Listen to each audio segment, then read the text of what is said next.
Alright, history video, scene one, take two. Hi, I'm Jim, and this is my wife Jennifer, and we're the lead pastors of Journey Church. You know, when our team asked us to sit down and draft a quick history of Journey Church, it felt pretty overwhelming. How do you possibly boil down all the miracles, special moments, and incredible stories of life change in just a few short minutes? Truth be told, Journey Church has changed our lives. Now, I don't just mean in the obvious way, since we're the pastors, I mean the people of the church. Specifically at Journey has shaped us and our understanding of what it means to be a follower of Jesus. So instead of giving you a detailed history of Journey Church, I thought it would be best to give you a few brief snapshots of Journey's story with the hopes that you would see similarities in your story and mine. Because at the end of the day, God is working in all of our lives. And while there are slight variations, the reality is that most of our stories are much more alike than they are different. That really is true. So back in 2008, our personal story had us in New Orleans, Louisiana. When Jim told me that he felt like we were supposed to move back to Cleveland to plant a church. Well, not just at Cleveland, I call it the land of orange barrels and potholes. That's true, you did. And while I love Cleveland, it wasn't anywhere on my radar. But one thing I've learned over the years is that when God says to go, you best go. And so we did. In June of 2008, we started holding Thursday night Bible studies with just 3 couples. And over the next 9 months, the Bible study grew to 90 people. That's when the police came knocking on our front door. They were like, hey, you're taking up all the parking spaces in the street. You gotta go. And we agreed. Through a series of miracles, we happened upon the Fairview Park campus, which used to be this old American Baptist church with red pews and gold everywhere. After holding some preview services there for a couple of months, we felt led to purchase the building, and then we remodeled the sanctuary and half of the kids' classrooms and had our first public launch service all within 1 week.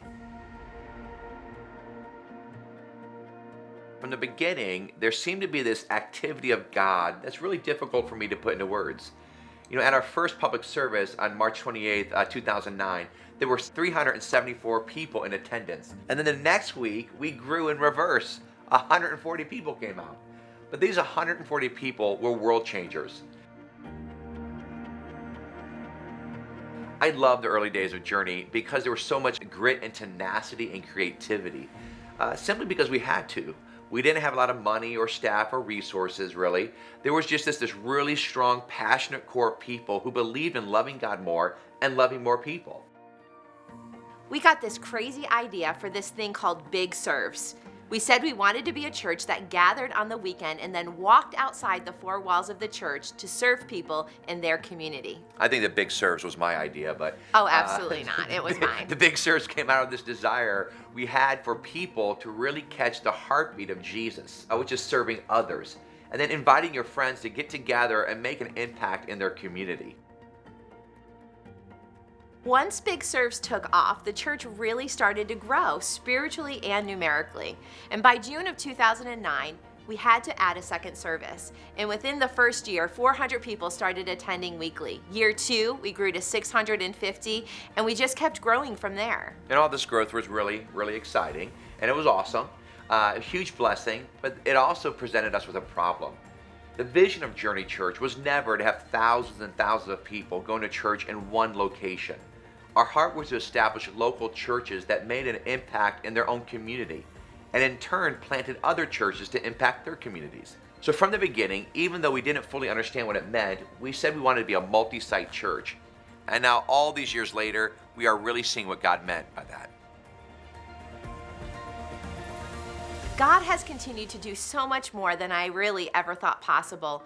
Like being given a building in Twinsburg, basically having the keys handed to us for a campus in North Royalton, and identifying that property in Avon, and then being able to build our very first campus from the ground up, to the series of miracles that's led us to the Metro campus opening.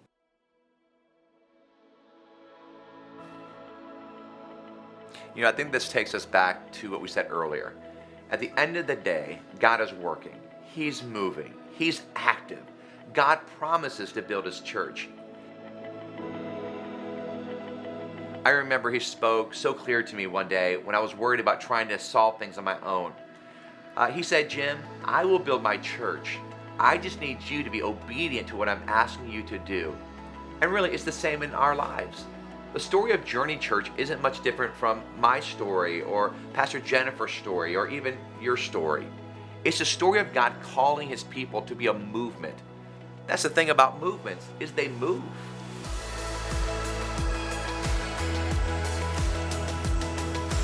At Journey Church, we talk about this concept of living an open-handed life or fully surrendered living to God's will.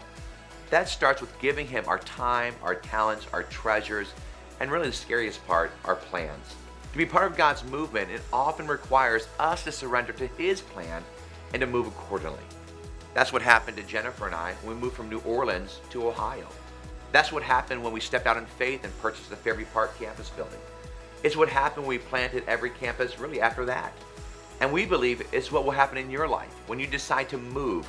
And I promise, choosing to partner with God is the best decision you will ever make in your life.